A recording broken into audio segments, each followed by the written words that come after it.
ई श्रम पोर्टल केंद्र सरकार ने लॉन्च कर दिया है। तो क्या है ई श्रम पोर्टल और क्या क्या इससे बेनिफिट मिलेंगे, ठीक है, तो मैं पूरी जानकारी आपको विस्तार से देने वाला हूँ। तो आपने ये वीडियो पूरी देखनी है। जब आप पूरी वीडियो देखेंगे जब भी आपको पूरी जानकारी समझ में आएगी। तो बात करते हैं, सबसे पहले करते हैं संगठित, असंगठित ये क्या होता है। तो ई श्रम पोर्टल पर जो असंगठित लोग हैं वे पंजीकरण करा सकेंगे। संगठित क्या होता है?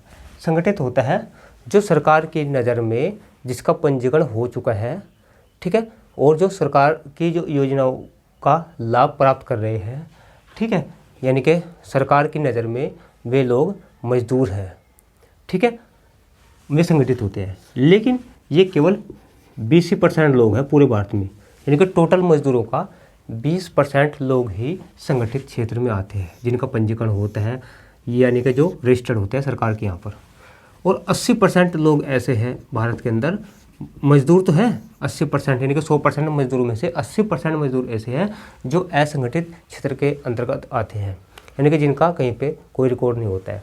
जैसे गांव में रोज़गार करते हैं, सपोज करो कि खेत में मजदूरी का काम करते हैं, कि आज खेत में मजदूरी की, कल कोई मिट्टी डालने वाला काम आ गया तो मिट्टी डाल दी, ठीक है, परसों को जो है स्प्रे करने वाला आ गया तो स्प्रे कर दी, ठीक है, या नेक्स्ट दिन अगर कोई और काम आ गया तो वो कर दिया, ठीक है। तो उनके काम बदलते रहते हैं, लेकिन उनका रिकॉर्ड सरकार के पास नहीं होता है कि ये मजदूर है या नहीं है। वो मजदूर नहीं माना जाता सरकार की नज़र में जिस प्रकार के कोई भी काम करता है, ठीक है। फेरी लगाने वाला, फल बेचने वाला, ये मजदूर नहीं माने जाते हैं सरकार की नज़र में, न ही इनका रजिस्ट्रेशन हुआ है, न ही सरकार के पास इनका डाटा है। तो सरकार ने क्या प्लान बनाया है, पूरे इंडिया के अंदर जितने भी मजदूर हैं जो भी काम करते हैं उसका सारा रिकॉर्ड ये पोर्टल पर दर्ज होगा। और उससे जितनी सरकार योजनाएं चला रही है इन 20% लोगों के लिए जो संगठित क्षेत्र में जिनका रजिस्ट्रेशन हो रहा है, तो वो योजनाएं सभी मजदूरों को मिलेगी, ठीक है। और उनमें योजनाओं की संख्या बहुत ज़्यादा है, ठीक है। मैं उनके नाम भी बताने वाला हूँ कुछ योजनाओं के, ठीक है। तो अगर आप श्रमिक हैं, मजदूर हैं, तो आप किसी भी कॉमन सर्विस सेंटर पर जा कर के निःशुल्क पंजीकरण करा सकते हैं। पंजीकरण की जो आयु है, आपकी आयु 16 से 59 वर्ष के बीच में होनी चाहिए, ठीक है, 16 से 59। और हाँ, जो पंजीकरण मजदूर होते हैं उनकी जो पेंशन आती है, जो अन्य लोगों की पेंशन आती है, सपोज करो कि 500 रुपये महीना आती है, तो उनकी पेंशन भी डबल आती है, 1000 रुपये प्रति माह। और जैसे इनकी 800 हो जाएगी तो उनकी हो जाएगी 2000 रुपये महीना। तो इनको डबल फ़ायदा मिलता है हर चीज़ में, ठीक है। उसके बारे में आगे चर्चा करूँगा। डॉक्यूमेंट कौन कौन से लगेंगे? नंबर 1 आधार कार्ड, नंबर 2 बैंक खाता, नंबर 3 मोबाइल नंबर। 3 चीज़ें आपके पास होनी चाहिए। और जो आप काम करते हैं वो आपने रजिस्ट्रेशन में भरवाना है, जो भी आप काम करते हैं, ठीक है। और जिन श्रमिकों का अब तक पंजीकरण हो चुका है उन्हें भी इसी पोर्टल से जोड़ा जाएगा, क्योंकि अलग अलग स्टेट की वेबसाइट होती है, उनका पंजीकरण हो रहा है। मैंने बताया कि अभी 20% लोग आते हैं संगठित क्षेत्र इसके क्षेत्र में जिनका पंजीकरण हो रहा है। तो जिनका पंजीकरण हो रहा है उन्हें भी इसी वेबसाइट पर रीडायरेक्ट हो जाएंगे, यानी कि उनका पंजीकरण इस वेबसाइट पर माना जाएगा।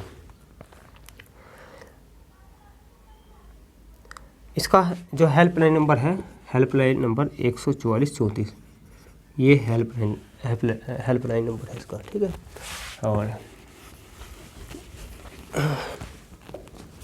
और इसमें जो पंजीकरण होगा पूरे इंडिया के अंदर 38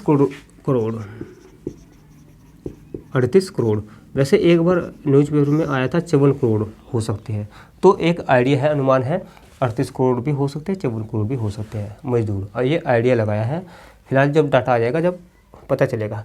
और टारगेट दे दिए गए हैं हर स्टेट को कि इतने लोगों का पंजीकरण कराना है। तो टारगेट बहुत बड़ी संख्या में आया है और पूरा होना बहुत मुश्किल हो जाएगा। और उत्तर प्रदेश की अगर बात करें तो 6.6 करोड़ श्रमिक है उत्तर प्रदेश में, ठीक है। ये मैंने उत्तर प्रदेश का दिया है। और कौन कौन से इसमें जो पात्र होंगे, मैं इनके कुछ कैटेगरी के नाम ले देता हूँ जो पात्र होंगे। नंबर 1, सबसे पहले बात करते हैं छोटे एवं सीमांत किसान, यानी कि जो छोटे किसान हैं, ठीक है। उसके बाद कृषि मजदूर जो किसानी के साथ जुड़े हुए हैं, जो निराई गुड़ाई का काम करते हैं, ईंट बांधने का काम करते हैं या खेत में मजदूरी का काम करते हैं, ठीक है, वे भी इसके लिए पात्र होंगे। ईंट भट्टों पर काम करने वाले श्रमिक, ठीक है, आरा मशीन पर काम करने वाले, दाइया, आप सभी लोग जानते हैं गांव में दाइया होती है, दाई बोलते हैं जिसको। उसके बाद है नाई, सब्जी एवं फल विक्रेता, समाचार पत्र विक्रेता जो अखबार बांटते हैं ना, होकर बोलते हैं जिसको, रिक्शा चालक, बढ़ई,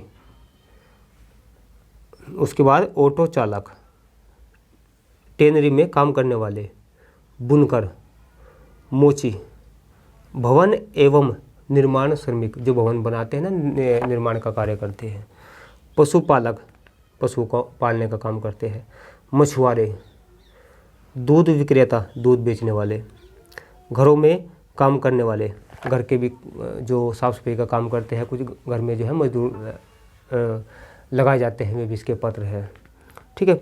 और इसके अलावा बहुत सारी कैटेगरी है, कहने का मतलब पहले 45 कैटेगरी होती थी इसमें, 45, अब ये है, ये बढ़ा दी गई है, अब कोई भी मजदूर इससे नहीं छूटेगा। कहने का मतलब जो भी मजदूर किसी भी कैटेगरी का आता है वो मजदूर होना चाहिए, ठीक है। किसी कंपनी में काम करता है, फैक्ट्री में काम करता है, या सिलाई का काम करता है, ठीक है, फेरी लगाने का काम करता है, यानी कि जितने भी काम है जो मजदूर के श्रेणी में आते हैं वे सभी इस वेबसाइट पर रजिस्ट्रेशन करा सकते हैं फ्री में, ठीक है। तो उनको जो योजनाएं मिलती थी, जो पहले योजना तो पहले भी थी, लेकिन अब सरकार ने क्या होता था, सरकार के पास सही डाटा नहीं हो पाता था, 15-20% लोग का डाटा होता था एज ए मजदूरी के तौर पर। अब हाँ, ये लोग भारत में रजिस्टर्ड है, मजदूर है, और उन्हीं को फ़ायदा मिलता था। जैसे फ़ायदा उनको मिलता था, जैसे पेंशन मिलती थी, जो आम लोग हैं उनको पेंशन 500 रुपये मिलती है उनको, और जो जिसका रजिस्ट्रेशन है, कहने का मतलब जो रोजगार कार्यालय, श्रम कार्यालय जो होता है ना, वहाँ पर जिसका पंजीकरण है उसको 1000 रुपये पेंशन मिलती है, ठीक है। और पेंशन देखो डबल मिलती है, वहाँ पे 500 और ये 1000 रुपये पेंशन ले रहे हैं, जिसकी एज 60 साल हो गई है, यानी कि जिसने 90 दिन या जो है 1 साल 6 महीने जितने भी काम किया है, 90 दिन से ऊपर होना चाहिए, तो उसकी 1000 रुपये पेंशन होती है 60 साल के बाद में, ठीक है। तो ये होता है प्रक्रिया। ये प्रक्रिया पहले से भी चल रही थी, लेकिन सरकार ने इसको राष्ट्रीय लेवल पर लॉन्च किया है और इसका दायरा बढ़ा दिया है। अब इसमें सभी मजदूर आ गए हैं, पहले इसमें इस प्रकार के मजदूर नहीं आते थे। मजदूरों की कुछ कैटेगरी होती थी, जैसे भवन निर्माण का कार्य करते हैं, पुल बनाने का काम करते हैं, ईंट भट्टों पर जो कार्य होता है ना, उसका वे मजदूर होते हैं। और इसी प्रकार की कुछ कैटेगरी थी, जो इस कैटेगरी से बिलोंग करते थे वही रजिस्ट्रेशन करा सकते थे। अब सबके लिए दरवाजे खोल दिए गए हैं, कोई भी इस पर रजिस्ट्रेशन कर सकता है, ठीक है, और अपना जो पैसा है वो उस पर लिख सकता है। उसकी योजनाएं उसको मिलेगी, जैसे पेंशन है, उसकी पेंशन 1000 रुपये प्रति माह मिलेगी, जो रजिस्ट्रेशन कराएगा 60 साल के बाद में, यानी कि कुछ न कुछ कार्य दिखाना पड़ेगा उसको, हाँ मैंने इतने दिन तक कार्य किया है, तो 1000 रुपये पेंशन होगी।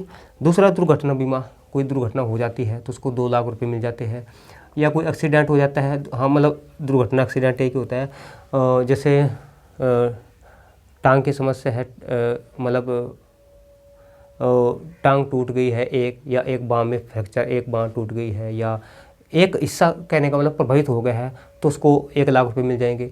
तो कहने का मतलब कई प्रकार की योजनाएं हैं, इसमें जो है उसका लाभ मिलता है, उसके लिए कोई चार्ज नहीं देना होता है, ठीक है। और बच्चों को छात्रवृत्ति अलग से मिलती है, ऐसी छात्रवृत्ति नहीं जैसे नॉर्मल मिलती है 2-3 हज़ार रुपये सभी बच्चों को मिलती है, वो नहीं, जो स्पेशल इनके बच्चे होते हैं, जो मजदूरों के होते हैं, इनमें जो रजिस्ट्रेशन वाले होते हैं, तो उनको जैसे एक बच्चे को 10,000 रुपये छात्रवृत्ति मिलेगी, 1 साल में 5,000 रुपये मिलेगी, वो ऐसे मिलती है, अलग से मिलती है, ठीक है। और जो टॉपर बच्चा होता है इनका मजदूरों का, तो उसमें जैसे उसको टॉपर बच्चा होता है तो उसके 10,000 रुपये मिलेंगे, 15,000 रुपये मिलेंगे, उसको अलग से मिलते हैं। फिर प्लस जिसका रजिस्ट्रेशन होता है उसको साइकिल मिल जाती है, आप सभी जानते हैं, जो जिसका पंजीकरण होता है तो साइकिल उसको मिलती है। फिर सौर ऊर्जा की लालटेन मिलती है उसको, ठीक है। और उसके बाद जो आवास नहीं है तो स्पेशली उसको श्रमिक के कोटे से ही, यानी कि श्रमिक के हिसाब से इसको आवास मिलता है, ठीक है। उसमें ग्राम प्रधान की भूमिका नहीं होती, वो अलग से होता है, जो श्रमिक होता है उसको मिलता है आवास, ठीक है।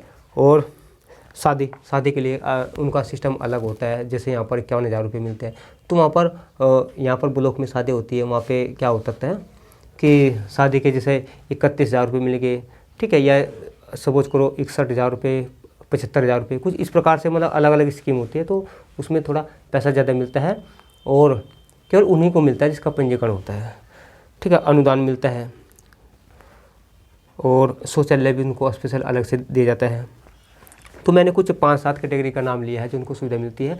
वैसे सुविधा उनकी बहुत ज़्यादा मिलती है, लगभग 25-30 प्रकार की शायद सुविधाएं हैं, 25-30 प्रकार की सुविधाएं उनको दी जाती है जो कि आम लोगों से हटके होती है, ठीक है। अब वे सारी सुविधाएं जो इस वेबसाइट पर ई श्रम पोर्टल पर जो है पंजीकरण कराएंगे उनको वो सुविधा मिल जाएगी, ठीक है।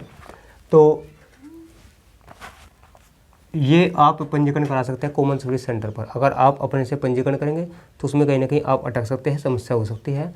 तो मेरी राय ये है कि आप कॉमन सर्विस सेंटर पर जाएं किसी पर भी और वहाँ पर इसका पंजीकरण करा लें, ठीक है। तो ये जानकारी थी। तो उसका कार्ड बनेगा UI कार्ड, एक कार्ड बन जाएगा आपका UI कार्ड।